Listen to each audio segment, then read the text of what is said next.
Feed ഫുട്ബോളിൻ്റെ മറ്റൊരു എപ്പിസോഡിലേക്ക് എല്ലാവരും സ്വാഗതം. ചില ഫുട്ബോൾ സൊറകളാണ് ഈ വീഡിയോയിൽ നമ്മൾ ഡിസ്കസ് ചെയ്യാൻ പോകുന്നത്. എൻ്റെ premier league preview, prediction, golden boot award ജയിക്കാൻ സാധ്യതയുള്ള ആൾ, അത്തരത്തിലുള്ള സംഭവങ്ങളൊക്കെ ആയിട്ടുള്ള ഒരു വീഡിയോ ഇന്ന് വൈകുന്നേരം അപ്ലോഡ് ചെയ്യാനാണ് പ്ലാനുള്ളത്. അതിനായിട്ട് കാത്തിരിക്കുക. അതേപോലെ തന്നെ പ്രീമിയർ ലീഗ് ഇന്ന് തുടങ്ങുകയാണ്. ലിവർപൂൾ വേഴ്സസ് ബോർൺമൗത്ത് മത്സരമാണ് ആദ്യത്തെ മത്സരം. അതിൻ്റെ ഒരു എക്സൈറ്റ്മെൻറ്റും പരിപാടികളൊക്കെ ഉണ്ട്. ഒപ്പം FPL ഫാൻറ്റസി പ്രീമിയർ ലീഗിൻ്റെ ഫീഡ് ഫുട്ബോളിൻ്റെ ലീഗിൻ്റെ കോഡ് ഞാൻ ഡിസ്ക്രിപ്ഷൻ ബോക്സിലിടാം. എന്താണ് ഫാൻറ്റസി പ്രീമിയർ ലീഗ് എന്നുള്ളത് ഇപ്പോൾ എക്സ്പ്ലെയിൻ ചെയ്യാൻ നിൽക്കുന്നില്ല. ഓൾറെഡി പല ആളുകൾക്കും അറിയുന്നതായിരിക്കും. ഇനി അറിയാത്തവരെ സംബന്ധിച്ചോളം ഞാൻ ആ ഒരു ഫാൻറ്റസി പ്രീമിയർ ലീഗിൻ്റെ ബേസിക് ഗൈഡ് ലൈൻസ് അടങ്ങുന്ന ആ ഒരു ലിങ്ക് കൂടി ഡിസ്ക്രിപ്ഷൻ ബോക്സിൽ ഉൾപ്പെടുത്താം. അപ്പോൾ അത് നോക്കി വായിച്ചു കഴിഞ്ഞാൽ നിങ്ങൾക്ക് മനസ്സിലാക്കാൻ സാധിക്കും. അപ്പോൾ നേരെ പരിപാടിയിലേക്ക് കടക്കാം. സൊറകളിൽ തന്നെ തുടങ്ങാം. ക്രിസ്ത്യാനോ റൊണാൾഡോയുടെ അൽ നസറുമായി ബന്ധപ്പെടുത്തിയിട്ടുള്ള സൊറകളിൽ തന്നെ നമുക്ക് തുടങ്ങാം. എന്താ സംഭവം എന്ന് വെച്ചാൽ, ക്രിസ്ത്യാനോയുടെ അൽ നസറിനെ സംബന്ധിച്ചോളം അവർക്ക് ആ ഒരു AFC ചാമ്പ്യൻസ് ലീഗിൻ്റെ എലീറ്റ് കോമ്പറ്റീഷനിലേക്ക് ക്വാളിഫിക്കേഷൻ നേടിയെടുക്കാൻ സാധിച്ചിട്ടുണ്ടായിരുന്നില്ല. അതൊരു മാസീവ് ഡിസപ്പോയിൻമെൻ്റ് ആയിരുന്നു അൽ നസർ പോലെയുള്ള ഒരു ക്ലബിനെ സംബന്ധിച്ചോളം. കാരണം വെച്ചാൽ അത്രയും ഇൻവെസ്റ്റ്മെൻറ്റ് നടത്തിയിട്ടുള്ള ഒരു ക്ലബ്ബാണ്, നമുക്ക് എല്ലാവർക്കും അറിയുന്നതാണ്. പക്ഷേ അവർക്ക് ഏഷ്യയിലെ എലീറ്റ് കോമ്പറ്റീഷനിൽ, അതായത് ഏഷ്യയിലെ ചാമ്പ്യൻസ് ലീഗ് എന്ന് പറയുന്ന AFC ചാമ്പ്യൻസ് ലീഗ് എലീറ്റ് കോമ്പറ്റീഷനിൽ പങ്കെടുക്കാൻ സാധിച്ചില്ല. പകരം അവർ എന്താണ്, ഇപ്പോൾ യൂറോപ്പ ലീഗ് എന്നൊക്കെ പറയുന്ന പോലെ സെക്കൻഡ് tier കോമ്പറ്റീഷൻ ഉണ്ട് ഈ ഏഷ്യയിലെ, അതിലേക്കാണ് ക്വാളിഫിക്കേഷൻ നേടിയെടുക്കാൻ സാധിച്ചുള്ളൂ. ആ കോമ്പറ്റീഷനിലാണ് അവർ പങ്കെടുക്കാൻ പോകുന്നത്. AFC ചാമ്പ്യൻസ് ലീഗ് 2 എന്നാണ് അതിൻ്റെ പേര്. ഇതിനു മുമ്പ് അതിൻ്റെ പേര് AFC കപ്പ് എന്നൊക്കെ ആയിരുന്നു. അപ്പോൾ ഇതിൽ ഇപ്പോൾ ഏറ്റവും രസകരമായിട്ടുള്ള സംഭവം നടന്നുള്ളത് ഡ്രോ നടന്നിരിക്കുകയാണ്. അപ്പോൾ ആ ഡ്രോ നടന്നുള്ള സാഹചര്യത്തിൽ അൽ നസറിൻ്റെ ഗ്രൂപ്പിലാണ് നമ്മുടെ FC ഗോവ ഉള്ളത് എന്നുള്ളതാണ്. അപ്പോൾ അതൊരു വളരെ ഇൻട്രസ്റ്റിംഗ് ആയിട്ടുള്ള സംഭവം തന്നെയാണ്. അപ്പോൾ ഉള്ള പ്രധാനപ്പെട്ട ചോദ്യം, ക്രിസ്ത്യാനോ റൊണാൾഡോ ഇന്ത്യയിലേക്ക് വരുമോ FC ഗോവയ്ക്കെതിരെ കളിക്കാൻ എന്നുള്ളതാണ് ഏറ്റവും പ്രധാനപ്പെട്ട ചോദ്യം. അപ്പോൾ അതിന് അത്ര പോസിറ്റീവായിട്ടുള്ള ഉത്തരങ്ങളല്ല സൗദിയിൽ നിന്നും വരുന്നത് എന്നൊരു കാര്യം കൂടി ഓർക്കേണ്ടതായിട്ട്. പക്ഷേ എന്നാൽ പോലും ആരൊക്കെയാണ് അൽ നസറിൻ്റെ ഗ്രൂപ്പിലുള്ള മറ്റ് ടീമുകൾ? ഗ്രൂപ്പ് ഡിയിലാണുള്ളത്. അതിൽ ഇറാഖിൽ നിന്നുള്ള അൽ സവറ എന്ന് പറയുന്ന ക്ലബ്ബുണ്ട്. അതേപോലെ തന്നെ തജിക്കിസ്ഥാനിൽ നിന്നുള്ള FC ഇസ്തിക്ലോലുണ്ട്. പിന്നെ FC ഗോവയും അൽ നസറും. ഇതാണ് ഗ്രൂപ്പ് ഡിയുടെ സ്ഥിതിയുള്ളത്. മാത്രമല്ല FC ഗോവക്കൊപ്പം മോഹൻ ബഗാനും ഈ AFC ചാമ്പ്യൻസ് ലീഗ് 2 പങ്കെടുക്കുന്നുണ്ട്. മോഹൻ ബഗാനെ സംബന്ധിച്ചിടത്തോളം മോഹൻ ബഗാൻ്റെ ഗ്രൂപ്പ് C ആണ്. അതിൽ മറ്റ് ക്ലബ്ബുകൾ അൽ ഹുസൈൻ SC, അഹൽ FC, അതേപോലെ തന്നെ സപഹാൻ SC എന്ന് പറയുന്ന ക്ലബ്ബുകളാണ്. അപ്പോൾ ഇതിൽ എങ്ങനെയാണ് FC ഗോവക്ക് ക്വാളിഫിക്കേഷൻ നേടിയെടുക്കാൻ സാധിച്ചതെന്ന് വെച്ചാൽ, FC ഗോവ പിന്നെ സൂപ്പർ കപ്പ് അടിച്ചിട്ടുണ്ടായിരുന്നല്ലോ. അപ്പോൾ സൂപ്പർ കപ്പ് അടിച്ചിട്ടുള്ള സാഹചര്യത്തിൽ അവർക്ക് ഇതിൻ്റെ പ്ലേ ഓഫ് കളിക്കാൻ പിന്നെ സാധിച്ചിട്ടുണ്ടായിരുന്നു. അപ്പോൾ ആ പ്ലേ ഓഫിൽ ഒമാനി ക്ലബ്ബായിട്ടുള്ള അൽസീബിനെയാണ് FC ഗോവ പരാജയപ്പെടുത്തിയത്. അങ്ങനെയാണ് അവർക്ക് ക്വാളിഫിക്കേഷൻ നേടിക്കാൻ സാധിച്ചത്. മോഹൻ ബഗാൻ്റെ കാര്യം എടുത്തു കഴിഞ്ഞാൽ അവർക്ക് പിന്നെ ISL ഷീൽഡ് നേടാൻ സാധിച്ചിട്ടുണ്ടായിരുന്നു. അതുകൊണ്ട് ഡയറക്റ്റ് ക്വാളിഫിക്കേഷൻ നേടിയെടുക്കാൻ സാധിച്ചിട്ടുണ്ടായിരുന്നു. അപ്പോൾ ആ രീതിയിൽ 2 ഇന്ത്യൻ ക്ലബ്ബുകളാണ് AFC ചാമ്പ്യൻസ് ലീഗ് 2 പങ്കെടുക്കുന്നത്. അപ്പോൾ ഇനി $1 million ക്വസ്റ്റ്യൻ, FC ഗോവയ്ക്കെതിരെ ക്രിസ്ത്യാനോ റൊണാൾഡോ കളിക്കുമോ, അല്ലെങ്കിൽ സദിയോ മാനെ കളിക്കുമോ, ബാക്കിയുള്ളവർ കളിക്കുമോ? ഒരുപാട് സ്റ്റാറുകളുണ്ട്. ഇപ്പോൾ കോമൻ അവിടേക്ക് വന്നിരിക്കുകയാണ്. കോമൻ്റെ ഡീല് ഉടനെ ഒഫീഷ്യലാകും, ഇന്ന് തന്നെ ഒഫീഷ്യലാകും എന്നുള്ള തരത്തിലുള്ള വാർത്തയൊക്കെയാണ് കേൾക്കുന്നത്.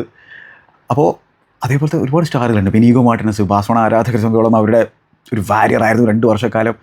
അവരെ സംബന്ധിച്ചോളം ഒരു കൾട്ട് ഹീറോ ആയിട്ടാണ് അദ്ദേഹം അവിടെ നിന്ന് പടിയിറങ്ങിപ്പോയിട്ടുള്ളത്. അപ്പോൾ ഇനീഗോ മാർട്ടിനസ് വരുമോ, അങ്ങനെ ഒരുപാട് ചോദ്യങ്ങൾ. പക്ഷേ ഏറ്റവും പ്രധാനപ്പെട്ട ചോദ്യം ക്രിസ്ത്യാനോ റൊണാൾഡോ വരുമോ തന്നെയാണ്. ഗ്രൂപ്പ് സ്റ്റേജിൽ എന്താണ് ഹോം ആൻഡ് അവേ മത്സരങ്ങളുണ്ടായിരിക്കും. അപ്പോൾ എന്തായാലും ഇന്ത്യയിലേക്ക് വരണം. പക്ഷേ ഇവിടെയാണ് ഇൻട്രസ്റ്റിംഗ് ആയിട്ടുള്ള റിപ്പോർട്ടുകൾ പുറത്തേക്ക് വരുന്നത്. എന്താ സംഭവം എന്ന് വെച്ചാൽ, സൗദി സ്പോർട്സ് ജേർണലിസ്റ്റ് ആയിട്ടുള്ള ഫല അൽ ജദ്ദാനി എന്ന് പറയുന്ന ചങ്ങായി പറയുന്നതെന്ന് വെച്ചാൽ, ക്രിസ്ത്യാനോ റൊണാൾഡോയും അൽ നസറിൻ്റെ കോച്ചുമായിട്ടുള്ള പിന്നെ ജോർജ് ജെസൂസും തമ്മിലൊരു പാക്റ്റ് ഉണ്ടാക്കിയിട്ടുണ്ട്. എന്താ സംഭവം എന്ന് വെച്ചാൽ, അടുത്ത സീസണിലെ ഈ അൽ നസറിൻ്റെ 25% മത്സരങ്ങളിൽ അദ്ദേഹം പുറത്തിരിക്കുമെന്നുള്ള തരത്തിലുള്ള, അല്ലെങ്കിൽ എന്താണ്, മിക്കവാറും ട്രാവൽ ചെയ്യില്ല, പല അവേ ഗെയിമുകളിലും ട്രാവൽ ചെയ്യില്ല എന്നുള്ളൊരു പാക്റ്റ് ഉണ്ടാക്കില്ല. കാരണം വെച്ചാൽ ഒന്ന്, അതേ സംബന്ധിച്ചോളം അതിൻ്റെ പ്രധാന എയിം എന്ന് പറഞ്ഞാൽ 2026 വേൾഡ് കപ്പ് കളിക്കുക എന്നുള്ളത് തന്നെയാണ്. അപ്പോൾ അതിനായിട്ട് ഫിറ്റായിട്ടിരിക്കണം. മാത്രമല്ല ഇമ്പോർട്ടൻ്റ് ആയിട്ടുള്ള മത്സരങ്ങൾ മാത്രം പങ്കെടുക്കുക എന്നുള്ളൊരു തീരുമാനത്തിലേക്ക് എത്തിയുള്ളത്. അപ്പോൾ അതിൽ AFC ചാമ്പ്യൻസ് ലീഗ് 2 മത്സരങ്ങൾ പ്രധാനമായിട്ടും ഗ്രൂപ്പ് സ്റ്റേജ് മത്സരങ്ങളായിരിക്കും പിന്നെ മിസ് ചെയ്യാൻ സാധ്യതയുള്ളത്. കിങ്സ് കപ്പ് ഫിക്സ്ചറുകൾ, ഒപ്പം ലോവർ പ്രയോറിറ്റി ലീഗ് മത്സരങ്ങൾ, ഇതിൽ നിന്നൊക്കെ ചില മത്സരങ്ങളിൽ അദ്ദേഹം കളിക്കാൻ സാധ്യതയില്ല. അതാണ് മൊത്തം മത്സരങ്ങളിൽ 25% മത്സരങ്ങളിൽ നിന്ന് അദ്ദേഹം വിട്ടു നിൽക്കാൻ സാധ്യതയുണ്ടെന്നാണ്. കാരണം 40 വയസ്സുണ്ട് ക്രിസ്ത്യാനോ റൊണാൾഡോയ്ക്ക്. അപ്പോൾ അതേ സംബന്ധിച്ചോളം അതിൻ്റെ മിനിറ്റ്സുകൾ അദ്ദേഹത്തിന് മാനേജ് ചെയ്യണം. അതേപോലെ തന്നെ എന്താണ്, ഇമ്പോർട്ടൻറ്റ് മത്സരങ്ങൾ മാത്രം പങ്കെടുത്താൽ മതിയാണ്. ഇത് ഒന്ന് മനസ്സിലാക്കേണ്ടതായിട്ടുള്ളത്, അൽ നസറെ സംബന്ധിച്ചിടത്തോളം അവർ ഹെവി സൂപ്പർ ഫേവറേറ്റ്സ് ആണ് ഈ ഒരു ടൈറ്റിൽ അടിക്കാനായിട്ടുള്ളത്. കാരണം ഇത് ഏഷ്യയിലെ സെക്കൻഡ് tier കോമ്പറ്റീഷനാണ്. അപ്പോൾ അങ്ങനെയുള്ള ക്ലബ്ബുകൾക്കെതിരെയാണ് അവർ ഏറ്റുമുട്ടുന്നത്.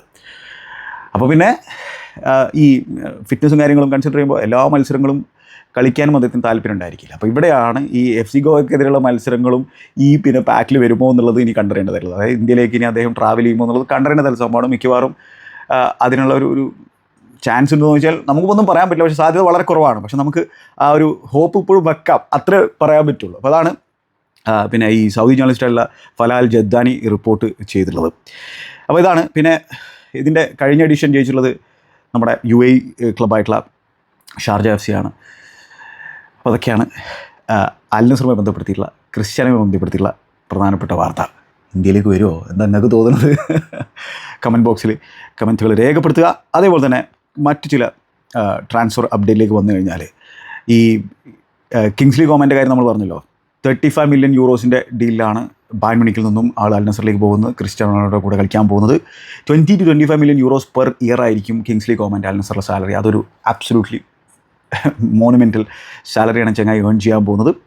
3 വർഷത്തെ കോൺട്രാക്റ്റാണ് ചങ്ങായി സൈൻ ചെയ്തിട്ടുള്ളത്. ഓൾറെഡി അവിടെ അവർ ഈ സമ്മറിൽ ഇപ്പോൾ ഇനീഗോ മാർട്ടിൻസിനെ കൊണ്ടുവന്നിട്ടുണ്ട്, ജോ ഫെലിക്സിനെ കൊണ്ടുവന്നിട്ടുണ്ട്, ഒപ്പം കിങ്സ്ലി കോമനെ കൂടി കൊണ്ടുവന്നിരിക്കുകയാണ്. ഇൻട്രസ്റ്റിംഗ് ആയിട്ടുള്ള അഡീഷൻസാണ് അൽ നസർ നടത്തുന്നത് എന്നുള്ള കാര്യം ഓർക്കണം. പിന്നെ നമ്മൾ കാർലോസ് ബലീബയുടെ അപ്ഡേറ്റിലേക്ക് വന്നു കഴിഞ്ഞാൽ, ബലീബയെ മാഞ്ചസ്റ്റർ യുണൈറ്റഡ് സൈൻ ചെയ്യാൻ ശ്രമിക്കുന്നുണ്ട് എന്നുള്ള വാർത്ത നമുക്ക് എല്ലാവർക്കും പറയുന്നതാണ്. ബ്രൈറ്റൻ്റെ മാനേജറായിട്ടുള്ള ഫാബിയൻ ഹേഴ്സലർ പറയുന്നതെന്ന് വെച്ചാൽ, താൻ വളരെ വളരെ കോൺഫിഡൻ്റ് ആണ് ബലീബ ഈ സീസണിൽ അവിടെ ഉണ്ടാകും തൻ്റെ കൂടെ എന്നുള്ളത്. അപ്പോൾ അത്തരത്തിൽ വളരെ സ്ട്രോങ് ആയിട്ടുള്ള സ്റ്റേറ്റ്മെൻറ്റാണ് ബ്രൈറ്റൻ്റെ ഭാഗത്ത് വരുന്നത്. പക്ഷേ ബ്രൈറ്റനെ സംബന്ധിച്ചിടത്തോളം നമുക്കറിയാം, നല്ല രീതിയിലുള്ള ബിഡുമായിട്ട് ആരെങ്കിലും പോയി കഴിഞ്ഞാൽ, അതായത് അവർ വിചാരിച്ച രീതിയിലുള്ള ഒരു എമൗണ്ട് കൊടുക്കാൻ ഏതെങ്കിലും ക്ലബ്ബ് തയ്യാറായി കഴിഞ്ഞാൽ അവർ വിൽക്കും. അത്തരത്തിൽ അവരെ സംബന്ധിച്ചിടത്തോളം വിൽക്കാൻ റെഡി ആയിരിക്കുന്ന ഒരു ക്ലബ്ബാണ്. അവർ മുമ്പ് ഇത് ഓൾറെഡി ചെയ്തിട്ടുള്ളൊരു കാര്യമാണ്. അപ്പോൾ എന്താണ് 100 മില്യൺ പൗണ്ട് ആ രീതിയിലുള്ള ഒരു ബിഡുമായിട്ട് മാഞ്ചസ്റ്റർ യുണൈറ്റഡ് മുമ്പോട്ട് പോകുമെന്നാണ് കാമറൂൺ എന്നുള്ളൊക്കെ റിപ്പോർട്ടുകൾ. കാരണം ചങ്ങായി കാമറൂണിയനാണ്. കാമറൂൺ എന്നുള്ള റിപ്പോർട്ടുകൾ എന്ന് പറഞ്ഞാൽ യുണൈറ്റഡും പിന്നെ ബ്രൈറ്റനും തമ്മിൽ ഫിയൊക്കെ എഗ്രി ചെയ്തെന്നുള്ളതാണ്. പക്ഷേ ഒരു ബിഡിൻ്റെ വാർത്തയോ ഒന്നും നമ്മൾ ഇതുവരെ കേട്ടിട്ടില്ല. പക്ഷേ എന്താണ് ഇതിൻ്റെ സാധ്യതകളെ കുറിച്ചൊക്കെ പിന്നാമ്പുറങ്ങൾ കാര്യമായിട്ടുള്ള ചർച്ച നടക്കുന്നത്. അതേപോലെ തന്നെ ആൾക്ക് മാഞ്ചസ്റ്റർ യുണൈറ്റഡിലേക്ക് പോകാൻ താല്പര്യമുണ്ട്. പക്ഷേ ഇവിടെ ബ്രൈറ്റനാണ്. ബ്രൈറ്റനെ സംബന്ധിച്ചിടത്തോളം അവർ ഭീകരമായിട്ട് ബിസിനസ് ചെയ്യുന്ന ഒരു ക്ലബ്ബാണ്. നല്ല തുക കൊടുക്കേണ്ടി വരും. അപ്പോൾ യുണൈറ്റഡ് സംബന്ധിച്ചിടത്തോളം അവരിപ്പോൾ ഫോക്കസ് ചെയ്യുന്നത്, ഇനിയിപ്പോൾ അഥവാ ബലീബയ്ക്ക് വേണ്ടിയിട്ട് ഒരു ബിഡ് വെക്കണമെങ്കിൽ തന്നെ അവിടെ നിന്ന് ഡിപ്പാർച്ചറുകൾ നടക്കണം. അപ്പോൾ അത്തരത്തിലുള്ള ഡിപ്പാർച്ചറുകളെ കുറിച്ചിട്ടാണ് അവർ കോൺസെൻട്രേറ്റ് ചെയ്തുകൊണ്ടിരിക്കുന്നത്. അതിൽ പ്രധാനമായിട്ടും ജേഡൻ സാൻചോയുടെ കാര്യത്തിൽ മിക്കവാറും ഇപ്പോൾ ഒരു തീരുമാനമാകുമെന്നുള്ള തരത്തിലുള്ള വാർത്തയാണ് കേൾക്കുന്നത്. അതായത് ഓൺസ്റ്റൈനൊക്കെ റിപ്പോർട്ട് ചെയ്തിട്ടുണ്ട്, റോമ, ഇറ്റാലിയൻ ക്ലബ്ബ് ഗാസ്പെരിനിയുടെ റോമ സാൻചോയെ കൊണ്ടുപോകാൻ ശ്രമിക്കുകയാണ്. ഒരു ലോൺ പ്ലസ് ഒബ്ലിഗേഷൻ ബൈ എന്നുള്ള രീതിയിലാണെന്നുള്ളതാണ് ഇപ്പോൾ ഫാബ്രിസ് റോമ റിപ്പോർട്ട് ചെയ്യുന്നത്. 20 മില്യൺ പൗണ്ട്സാണ് ആ ഒരു പിന്നെ ഫീ ആയിട്ട് കണക്കാക്കുന്നത്. അപ്പോൾ തന്നെ ഒരു ലോൺ ഫീ കൂടി യുണൈറ്റഡിന് കിട്ടുന്ന തരത്തിലായിരിക്കും. പിന്നെ അദ്ദേഹത്തിൻ്റെ വേജസുമായി ബന്ധപ്പെട്ട് എന്ത് സംഭവിക്കുന്നുള്ള കാര്യം നമ്മൾ നോക്കേണ്ടതായിട്ടുണ്ട്. എന്തായാലും യുണൈറ്റഡ് സംബന്ധിച്ചിടത്തോളം ആൾ പോയി കഴിഞ്ഞാൽ അത് അവരുടെ ആ ഒരു വേജ് ബക്കറ്റിൽ നിന്ന് വലിയൊരു വേജ് നീങ്ങിപ്പോകുന്നൊരു സിറ്റുവേഷൻ ഉണ്ടായിരിക്കും. ജേഡനെ സംബന്ധിച്ചിടത്തോളം ഗാസ്പെരീനിയുടെ കീഴിൽ കളിക്കാനുള്ള അവസരമാണ്. ഗാസ്പെരീനി ആണെങ്കിൽ അറ്റാക്കിംഗ് പ്ലേയേഴ്സിൻ്റെ ബെസ്റ്റ് ഔട്ട്പുട്ട് എടുക്കുന്ന തരത്തിലൊരു മാനേജറാണെന്ന് ഇതിനോടകം തന്നെ തെളിയിച്ചുള്ള സംഭവമാണ്. അപ്പോൾ ജേഡൻ സാൻചോ സംബന്ധിച്ചിടത്തോളം അദ്ദേഹത്തിൻ്റെ കരിയർ റിവൈവ് ചെയ്യാനുള്ള ഒരു അവസരമാണ് ഗാസ്പെരീനിയെ പോലുള്ള ഒരു കോച്ചിൻ്റെ കീഴിൽ കളിക്കാൻ സാധിച്ചു കഴിഞ്ഞാൽ. അപ്പോൾ ഇതൊരു ഫാൻറ്റാസ്റ്റിക് മൂവായിരിക്കും. യുണൈറ്റഡ് സംബന്ധിച്ചിടത്തോളം അവർക്ക് ആവശ്യമില്ലാത്തൊരു പ്ലെയറിനെ ഓഫ്ലോഡ് ചെയ്യാൻ പറ്റുകയാണ്. അവർക്ക് ഇതുവരെ ലഭിച്ച ബിഡിൽ നിന്ന് നല്ലൊരു ബിഡ് തന്നെയാണ്. അതല്ലെങ്കിൽ അപ്രോച്ചിൽ നിന്ന് നല്ലൊരു ബിഡാണ്. ഒഫീഷ്യൽ ബിഡുകളൊന്നും വന്നിട്ടില്ല എന്നുള്ളതല്ലേ. നേരത്തെ വേറെയും ക്ലബ്ബുകൾക്ക് താല്പര്യമുണ്ടെന്നൊക്കെ പറഞ്ഞിട്ടുണ്ടായിരുന്നു, ഡോട്ട്മണ്ട്, യുവൻറ്റസ്. പക്ഷേ ഈ രീതിയിൽ ഒരു ഫോമൽ അപ്രോച്ച് ഇപ്പോൾ റോമയാണ് നടത്തിയിട്ടുള്ളത്. പക്ഷേ എന്താണ് ക്ലബ് ടു ക്ലബ് ടേംസും കംപ്ലീറ്റ് ആയിട്ടൊന്നും എഗ്രി ചെയ്തിട്ടില്ല. അതേപോലെ തന്നെ നമുക്ക് വെയിറ്റ് ചെയ്യാം എന്ത് സംഭവിക്കുന്നുള്ള കാര്യത്തിൽ. അപ്പോൾ അതാണ്. അതേപോലെ തന്നെ നമ്മൾ ഇസാക്കിൻ്റെ കാര്യത്തെക്കുറിച്ച് സംസാരിക്കാതെ നമുക്ക് മുമ്പോട്ട് പോകാൻ പറ്റില്ല. യുണൈറ്റഡിൻ്റെ തന്നെ കാര്യത്തിൽ നിൽക്കുമ്പോൾ ആൻ്റണിയെ വിൽക്കാൻ വെച്ചിരിക്കുകയാണ്. ബെറ്റിസിനൊരു താല്പര്യമുണ്ട്. പക്ഷേ അഗൈൻ ഈ ആസ്കിംഗ് പ്രൈസ് ഒക്കെയാണ്. അപ്പോൾ ആ ഒരു വിൻഡോയുടെ അവസാനത്തിലെ കാര്യം ചിലപ്പോൾ ഈ ഡീലുകളൊക്കെ നടക്കുക. ഇനിയും കുറച്ച് ദിവസം കൂടി ബാക്കിയുണ്ടല്ലോ ഈ ട്രാൻസ്ഫർ വിൻഡോ കഴിയാനായിട്ട്. സെപ്റ്റംബർ 1 കഴിയുള്ളൂ. ഒപ്പം ഗർണാച്ചോയുടെ കാര്യത്തിൽ ചെൽസി ടേംസും കാര്യങ്ങളൊക്കെ പ്ലെയറുമായിട്ടൊക്കെ എഗ്രി ചെയ്തിരിക്കുകയാണ്. ചെൽസി ആണെങ്കിൽ ആ ഒരു ഹാർഡ് ബോൾ പരിപാടി കളിക്കുകയാണ്. 50 മില്യൺ പൗണ്ടിൻ്റെ വാല്യൂഷനാണ് യുണൈറ്റഡ് വെച്ചിരിക്കുന്നതെങ്കിലും ഒരു 30 to 35 മില്യൺ പൗണ്ടിൻ്റെ ഉള്ളിൽ പരിപാടി നടത്താനാണ് ചെൽസി ശ്രമിച്ചുകൊണ്ടിരിക്കുന്നത്. ആ രീതിയിൽ പിന്നെ ഈ പ്ലെയറിനെ കൊണ്ടുവരാനാണ് ശ്രമിക്കുന്നത്. പക്ഷേ ഇവിടെ എന്താ സംബന്ധിച്ചാൽ, ഇപ്പോൾ ഒമാരി ഹച്ചിൻസൺ ഇപ്സ്വിച്ച് ടൗണിൽ നിന്ന് നോട്ടിംഗ്ഹാം ഫോറസ്റ്റിലേക്ക് വരുന്നത് 37.5 മില്യൺ പൗണ്ടിൻ്റെ ഡീലാണ്. അതേപോലെ തന്നെ ജെയ്മി ഗിറ്റൻസിനെ ചെൽസി സൈൻ ചെയ്തത് 48.5 പ്ലസ് 3.5 മില്യൺ പൗണ്ട്സിൻ്റെ ആഡ് ഓൺസ് അടങ്ങുന്ന രീതിയിലുള്ളൊരു ഡീലാണ്. നോനി മദൂക്കേനെ നമ്മുടെ ആർസണൽ സൈൻ ചെയ്തത് 48.5 പ്ലസ് 3.5 മില്യൺ. ആ രീതിയിലുള്ള ഡീലുകൾക്കാണ്. അപ്പോൾ അങ്ങനെയുള്ള ഡീലുകൾ നടക്കുന്ന ഒരു സാഹചര്യത്തിൽ ഇപ്പോൾ ഇലാങ്ക പോയിരിക്കുന്നത് ടോട്ടൽ പാക്കേജ് 55 മില്യൺ ആണ്. കുഡൂസ് പോയിരിക്കുന്നത് 51 മില്യൺ ആണ്. അത് കുഡൂസിൻ്റെ ഒക്കെ ഡീൽ എന്ന് പറഞ്ഞാൽ ഒരു ഫാൻറ്റാസ്റ്റിക് ഡീലാണ് ആ ഒരു പൈസയ്ക്ക്. കാരണം ഒരു കിഡിലൻ പ്ലെയറാണ് കുഡൂസ്. സ്പേഴ്സിനെ സംബന്ധിച്ചോളം അതൊരു ഗ്രേറ്റ് ബൈ ആണ്. അപ്പോൾ ഇങ്ങനെയുള്ള ഡീലുകൾ നടന്ന കാര്യത്തിൽ യുണൈറ്റഡ് ഗർണാച്ചോയെ ചെറിയ തുകയ്ക്ക് വിൽക്കേണ്ടി വന്നു കഴിഞ്ഞാൽ അത് അവർക്ക് ക്ഷീണമാണ്. അത് അവർക്ക് നന്നായിട്ട് അറിയാം. പക്ഷേ ചെൽസി വെയിറ്റിംഗ് ഗെയിമിലാണ് ഇരിക്കുന്നത്. ആ പൈസ കുറഞ്ഞു മേടിക്കാനുള്ളൊരു ശ്രമമാണ് ചെൽസിയുടെ ഭാഗത്ത് നടന്നുകൊണ്ടിരിക്കുന്നത്. ഞാൻ വീണ്ടും പറയുകയാണെങ്കിൽ എനിക്ക് അത്ര താല്പര്യമുള്ള ഒരു പ്ലെയറല്ല, പക്ഷേ ഇവിടെ വന്നിട്ട് ഹിറ്റ് ആവുകയാണെങ്കിൽ ഹിറ്റ് ആവട്ടെ, അത്രേ എനിക്ക് പറയാനുള്ളൂ. അപ്പോൾ ഇതാണ്. അതേപോലെ തന്നെ നോട്ടിംഗ്ഹാം ഫോറസ്റ്റ് തന്നെ ഡീലിൽ നിൽക്കുകയാണെങ്കിൽ നമ്മൾ ഇസാക്കിൻ്റെ കാര്യത്തിലേക്ക് വരാട്ടോ. ജെയിംസ് മാക്കറ്റീനെ മാഞ്ചസ്റ്റർ സിറ്റിയിൽ നിന്നും സൈൻ ചെയ്യണം 30 million pound ഡീലിൽ. ഇതിലെന്താ സംബന്ധിച്ചാൽ ഒരു സെലോൺ ക്ലോസും ബൈബാക്ക് ക്ലോസ് കൂടി മാഞ്ചസ്റ്റർ സിറ്റി വെക്കുന്നുണ്ട് എന്നുള്ളതാണ് 22-കാരനായിട്ടുള്ള മിഡ്ഫീൽഡറാണ്. അപ്പോൾ നോട്ടിംഗ്ഹാം ഫോറസ്റ്റ് കാര്യമായിട്ട് തന്നെ മാർക്കറ്റിൽ പിന്നെ ഇറങ്ങി കളിക്കുന്നത്. ഇപ്പോൾ എൻഡോയെ അവർ സൈൻ ചെയ്തു, അതേപോലെ തന്നെ കുമാരി ഹച്ചിൻസനെ പിന്നെ കൊണ്ടുവന്നിരിക്കുകയാണ്, അല്ലെങ്കിൽ കൊണ്ടുവരികയാണ്. അപ്പം മക്കറ്റീനെ സൈൻ ചെയ്യുന്നു, ഗിബ്സ് വൈറ്റിനെ അവർക്ക് പിടിച്ചു നിർത്താൻ സാധിച്ചു. അതൊക്കെ ഫാൻറ്റാസ്റ്റിക് സംഭവങ്ങളാണ്. ഇതോടൊപ്പം തന്നെ റെന്നിൻ്റെ ഫോർവേഡായിട്ടുള്ള പിന്നെ അർണോൾഡ് കലിമുണ്ടോ, അതിൽ ആ പ്ലെയറിലും ഈ നോട്ടിംഗ്ഹാം ഫോറസ്റ്റിന് കാര്യമായിട്ടുള്ള താല്പര്യമുണ്ട്. അപ്പോൾ കലിമുണ്ടോയെ കൂടി സൈൻ ചെയ്യാൻ സാധിച്ചാൽ ഫോറസ്റ്റ് സംബന്ധിച്ചോളം ഫാൻറ്റാസ്റ്റിക് വിൻഡോ ആണ് എന്നുള്ള കാര്യം നമ്മൾ എടുത്തു വേണ്ടി വരും. അതുപോലെ തന്നെ കലം ഹഡ്സനോട് കോൺട്രാക്ട് എക്സ്റ്റെൻഡ് ചെയ്യുന്നുണ്ട്. ഇലാങ്ക പോയി, പക്ഷേ എൻഡോയെ പോലെ അതുപോലെ തന്നെ മാരി ഹച്ചിൻസിനെ പോലുള്ള പ്ലേസിനെ അവർ ആഡ് ചെയ്തിട്ടുണ്ട്. അപ്പോൾ ആ രീതിയിൽ നല്ല രീതിയിൽ തന്നെയാണ് അവർ മാർക്കറ്റിൽ ഇടപെടുന്നത് എന്നുള്ള കാര്യം ഓർക്കണം. അപ്പോൾ ഈ കലിമുണ്ടോ ഡീൽ 26 million pound ഡീലിൽ കാര്യങ്ങൾ നടത്താനാണ് ശ്രമിക്കുന്നത്. ഒരു എക്സൈറ്റിംഗ് ഫോർവേഡാണ്. ഈ ചെങ്ങനെ സംബന്ധിച്ചോളം ലീഗണിൽ, ഫ്രഞ്ച് ലീഗിൽ 17 ഗോളുകൾ അടിച്ചിട്ടുണ്ടായിരുന്നു. അതേപോലെ തന്നെ 93 മൊത്തം ലീഗ് അപ്പിയറൻസുകളിൽ 34 ഗോളുകൾ ഈ ചങ്ങായി ഫ്രഞ്ച് ക്ലബിന് വേണ്ടിയിട്ട് അടിച്ചിട്ടുണ്ട്. അപ്പോൾ ഒരു എക്സൈറ്റിംഗ് ടാലൻ്റാണ് പിന്നെ നമ്മുടെ കലിമുണ്ടോ. അങ്ങനെ സംഭവങ്ങളുണ്ട്. ഇതൊക്കെയാണ് ഫോറസ്റ്റുമായി ബന്ധപ്പെടുത്തിയുള്ള വാർത്തകൾ. ഇനി ഇസാക്കിൻ്റെ വാർത്തയിലേക്ക് വന്നു കഴിഞ്ഞാൽ, ഇസാക്ക് ഇപ്പോൾ ക്രെയ്ഗ് ഹോപ്പിൻ്റെ റിപ്പോർട്ടിൽ പറയുന്നത് സ്ട്രൈക്കിലാണ് ചെങ്ങായി എന്നുള്ളതാണ്. ആൾക്കിനി ന്യൂകാസിൽ യുണൈറ്റഡിൽ കളിക്കാൻ ഒരു താല്പര്യമില്ല എന്നുള്ളത് വ്യക്തമാക്കിയിരിക്കുകയാണ്. ഇവിടെ എഡി ഹൗ പറയുന്നതെന്ന് വെച്ചാൽ, എന്തായാലും ഇപ്പോൾ ഈ അവരുടെ ഓപ്പണിംഗ് ഫിക്സറിൽ ചങ്ങായി ഉണ്ടായിരിക്കില്ല, അടുത്ത ഫിക്സർ ഉണ്ടാകാനുള്ള സാധ്യതയില്ല. അപ്പോൾ ഇതുവരെ ന്യൂകാസിൽ യുണൈറ്റഡ് ചങ്ങായിക്ക് എന്തെങ്കിലും ഫൈനോ കാര്യങ്ങളോ ഏർപ്പെടുത്തിയിട്ടില്ല എന്നുള്ള കാര്യം ഓർക്കേണ്ടതുണ്ട്. പക്ഷേ ഇനി മുതൽ ഫൈനും കാര്യങ്ങളും ഏർപ്പെടുത്തും. കൃത്യമായിട്ടും ഇസാക്കിൻ്റെ ഏജൻറ്റ് കൊടുക്കുന്ന അഡ്വൈസ് ഇത് തന്നെയാണ്, സ്ട്രൈക്കിലിരുന്നോ എന്നുള്ളതാണ്. അപ്പോൾ അങ്ങനെ സ്ട്രൈക്കിലിരുന്ന് കഴിഞ്ഞാൽ ഒടുവിൽ ന്യൂകാസിൽ യുണൈറ്റഡ് വിൽക്കും എന്നുള്ള ഒരു പിന്നെ പ്രതീക്ഷയിലായിരിക്കും അവരിയ്ക്കുന്നുണ്ടായിരിക്കുക. അപ്പോൾ ഇവിടെയുള്ള പല സിനാരിയോകളും ഈ ക്രെയ്ഗ് ഹോപ്പ് പറയുന്നുണ്ട് എന്തൊക്കെ സംഭവിക്കാൻ സാധ്യതയുണ്ട് എന്നുള്ളത്. ഒന്ന് ഇതിൽ പ്രധാനമായിട്ടും ഇപ്പോൾ ക്രെയ്ഗ് ഹോപ്പിനെ അതേപോലെ തന്നെ ഓൺസ്റ്റൈൻ്റെയൊക്കെ റിപ്പോർട്ടിൽ പറയുന്നൊരു കാര്യം എന്ന് വെച്ചാൽ, നേരത്തെ തന്നെ ഒരു എഗ്രിമെൻറ്റ് ന്യൂകാസിൽ യുണൈറ്റഡും അതേപോലെ തന്നെ ഇസാക്കും തമ്മിൽ ഉണ്ടായിരുന്നത്രേ.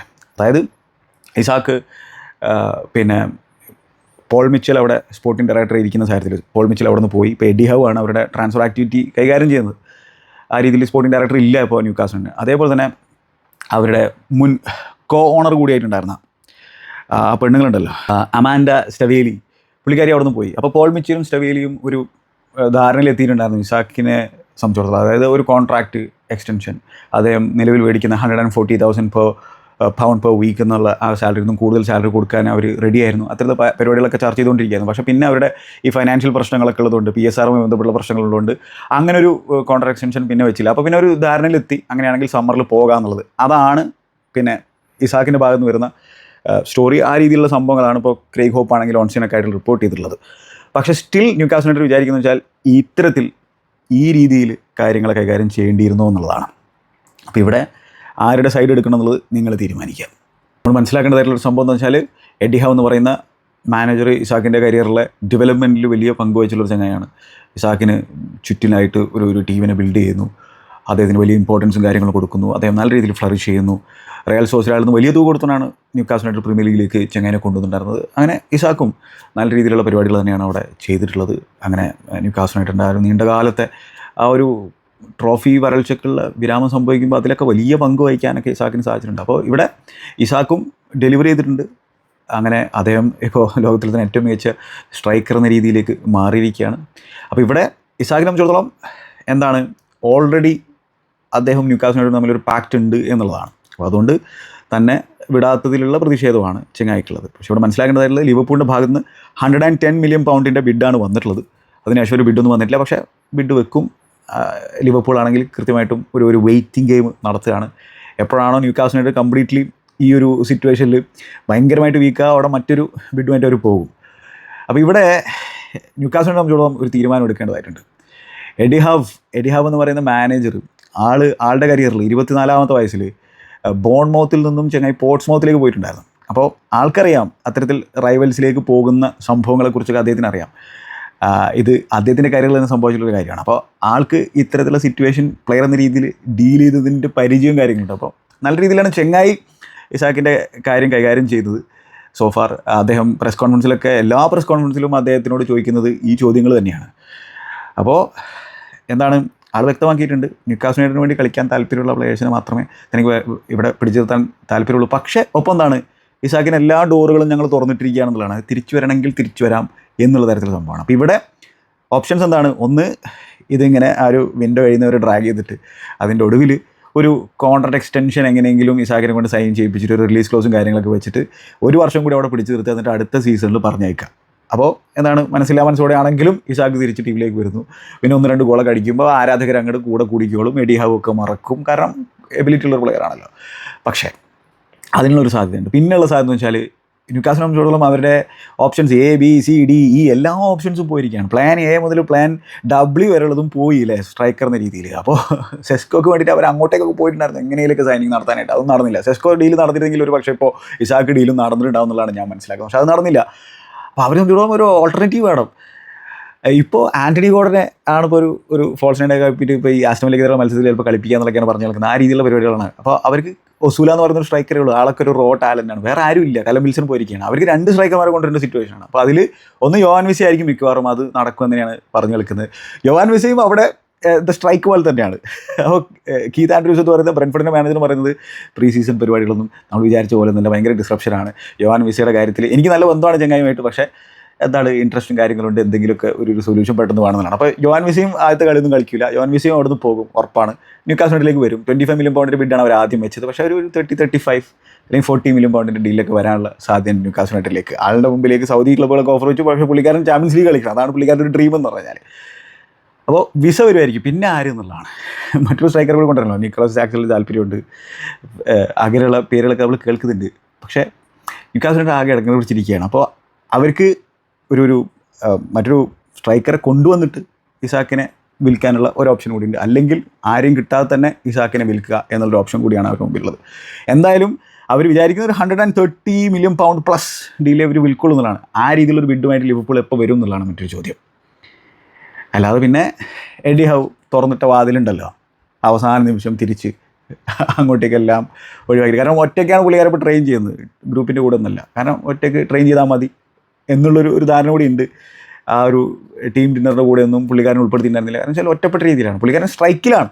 അതാണ് സംഭവം. അതായത് എനിക്ക് പോയേ പറ്റൂ എന്നുള്ളത് അദ്ദേഹം ഉറപ്പിച്ച് പറഞ്ഞിരിക്കുകയാണ്. അപ്പോൾ അതിൽ ആളുടെ ഭാഗത്തുള്ള ന്യായം ഒരു പാക്റ്റ് ഉണ്ടായിരുന്നു എന്നുള്ളതാണ്, ഒരു ധാരണ ഉണ്ടായിരുന്നു. ആ ധാരണ തെറ്റിച്ചിരിക്കുകയാണ് ന്യൂകാസിൽ യുണൈറ്റഡ് എന്നുള്ളതാണ്. പക്ഷേ ന്യൂകാസിൽ യുണൈറ്റഡിന് വിചാരിച്ച പോലത്തെ റീപ്ലേസ്മെൻറ്റ് കിട്ടിയിട്ടില്ല. ഇപ്പോൾ ഒരു കോൺട്രാക്റ്റ് ഉണ്ട് 2028 വരെ, അതിനെ മാനിക്കണം. പക്ഷേ എന്താ സംഭവം വെച്ചാൽ മോഡേൺ ഫുട്ബോൾ ഇങ്ങനെയൊക്കെയാണ് സംഭവങ്ങൾ. പ്ലെയറിൻ്റെ പവർ ഉണ്ട്. പ്ലെയേഴ്സിനെ സംബന്ധിച്ചോളം അവർ പിന്നെ ഈ രീതിയിൽ ഡൗൺ ടൂൾ ചെയ്ത് കഴിഞ്ഞാൽ ഒടുവിൽ ക്ലബ്ബുകൾക്ക് മുട്ടുമുടക്കേണ്ടി വരും, അവർ വിൽക്കേണ്ടി വരും. അതാണ് സംഭവം ഉള്ളത്. പക്ഷേ ഇവിടെ ന്യൂകാസിനെ സംബന്ധിച്ചോളം നല്ല പൈസ കിട്ടും, അത് വേറെ കാര്യം. കാരണം റെക്കോർഡ് ബിഡിലേ അവർ വിൽക്കുള്ളൂ, അത് വേറെ കാര്യം. പക്ഷേ ഇതിനു മുമ്പും പല പ്ലെയേഴ്സും ഈ രീതിയിലുള്ള സംഭവം ചെയ്തിട്ടുണ്ട്. അതേപോലെ തന്നെ ക്ലബ്ബുകൾ പ്ലേയേഴ്സിനെ കറിവേപ്പില പോലെ ഒഴിവാക്കും നമ്മൾ കണ്ടുള്ളതാണ്. അപ്പോൾ ഇവിടെ കൃത്യമായിട്ട് ഒരു സൈഡൊന്നും എടുക്കാൻ പറ്റില്ല മോഡേൺ ഫുട്ബോൾ എന്നുള്ള കാര്യം ഓർക്കേണ്ടതായിട്ടുണ്ട്. ഇസാക്കിനെ സംബന്ധിച്ചോളം അതിൻ്റെ ഡെവലപ്മെൻറ്റിൽ എഡി ഹൗ ഒരു പങ്ക് വഹിച്ചിട്ടുണ്ട്. ലിവർപൂളിന് കിട്ടിക്കഴിഞ്ഞാൽ അതൊരു പൊളി സൈനിങ് ആയിരിക്കും. ആർണി സ്ലോട്ട് പറഞ്ഞിട്ടുണ്ട് ഒരു അറ്റാക്കർ കൂടി വരണം എന്നുള്ളത്. എക്കിത്തിക്കെ സംബന്ധിച്ചോളം ആൾക്ക് 9 കളിക്കാൻ പറ്റും, ലെഫ്റ്റിൽ കളിക്കാൻ പറ്റും, മറ്റൊരു സ്ട്രൈക്കറിൻ്റെ കൂടെ കളിക്കാൻ പറ്റും. ഇതൊക്കെ ആർണി സ്ലോട്ട് തന്നെ പറയുകയാണ്. ഒപ്പം ഒരു അറ്റാക്കറിനെ കൂടെ ആഡ് ചെയ്യണം എന്നുള്ളതാണ് ഇസാക്കിൻ്റെ കാര്യം ചോദിച്ചപ്പോൾ പറഞ്ഞിട്ടുള്ളത്. അപ്പോൾ അവർ വെയിറ്റ് ചെയ്തിരിക്കുകയാണെന്ന് തന്നെയാണ് ഞാൻ മനസ്സിലാക്കുന്നത്. ഇനി മറ്റൊരു വാർത്ത നമ്മുടെ ചെൽസിയെക്കുറിച്ചുള്ള വാർത്തയാണ്. എൻ്റെ ചെൽസിയെക്കുറിച്ചുള്ള വാർത്തയാണ്. ഡിയോഗോ ജോട്ട, അതേപോലെ തന്നെ ഡിയോഗോ ജോട്ടയുടെ ബ്രദറായിട്ടുള്ള ആന്ദ്രേ സിൽവ, അവർ രണ്ടുപേരും മരണപ്പെട്ട വിവരം നമുക്ക് എല്ലാവർക്കും അറിയുന്നതാണ്. ആ ഒരു കാറപടത്തിൽ വല്ലാത്തൊരു വേദനയായിരുന്നു ഫുട്ബോൾ ആരാധക സംബന്ധിച്ചോളം. അപ്പോൾ മാത്രമല്ല ഡിയോഗോ ജോട്ടയുടെ ഫാമിലിയുടെ കാര്യം ആലോചിച്ച് നോക്കിയാൽ അവർക്ക് ഇനി എന്ത് കിട്ടിക്കഴിഞ്ഞാലും അത് ഡിയോഗോ ജോട്ടയ്ക്ക് പകരമാവില്ല എന്നുള്ള കാര്യത്തിൽ യാതൊരു സംശയം വേണ്ട. പക്ഷേ ചെൽസി ഫുട്ബോൾ ക്ലബിൻ്റെ ഗ്രേറ്റ് ജെസ്ചർ നമ്മൾ കണ്ടിരിക്കുകയാണ്. ഗ്രേറ്റ് ജെസ്ചർ, അതായത് ക്ലബ് വേൾഡ് കപ്പ് അടിച്ചിട്ടുള്ള ആ ഒരു സാഹചര്യത്തിൽ ചെൽസി പ്ലെയേഴ്സിന് $15.5 മില്യൺ ബോണസ് കൊടുക്കാൻ തീരുമാനിക്കുന്നു. അത് ഓരോ പ്ലെയേഴ്സിനും വീതിച്ചെടുക്കാൻ പറ്റുന്ന തരത്തിലുള്ള സംഭവമാണ്. അപ്പോൾ അതിൽ ചെൽസി പ്ലെയേഴ്സും അതേപോലെ തന്നെ ക്ലബ്ബും ഒരു തീരുമാനം എടുത്തതെന്ന് വെച്ചാൽ അതിലൊരു ഷെയർ അത് ഡിയോഗോ ജോട്ടയുടെ ഫാമിലിക്ക് കൊടുക്കണം എന്നുള്ളതാണ്. എത്ര സുന്ദരമായിട്ടുള്ളൊരു കാര്യമാണത്. അപ്പോൾ ഏകദേശം $500,000 ഡിയോഗോ ജോട്ടയുടെ ഫാമിലിക്ക് കൊടുക്കുകയാണ് Chelsea football club, Chelsea players.